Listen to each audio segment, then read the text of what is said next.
হেফাজতে ইসলাম সাম্প্রদায়িক সম্প্রীতি চায়, কোনো দাঙ্গা চায় না।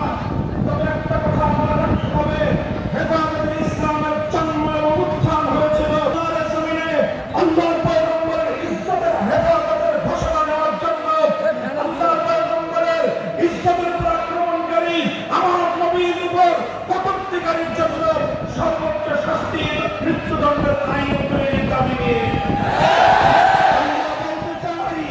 এই বাংলাদেশে আমার নবীকে কোনো কটূক্তিকারীকে আমরা দেখতে চাই না। যদি আমার নবীর ইজ্জতের উপর আর কোনো আঘাত করা হয়, আমরা বরদাস্ত করব না।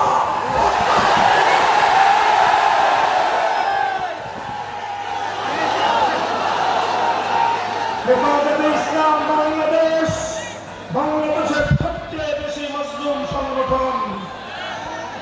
বিরোধী দল হিসেবে বিএনপি নির্যাতনের শিকার হয়েছে, জামায়াতে ইসলামী বাংলাদেশ নির্যাতনের শিকার হয়েছে, হেফাজতে ইসলাম বাংলাদেশ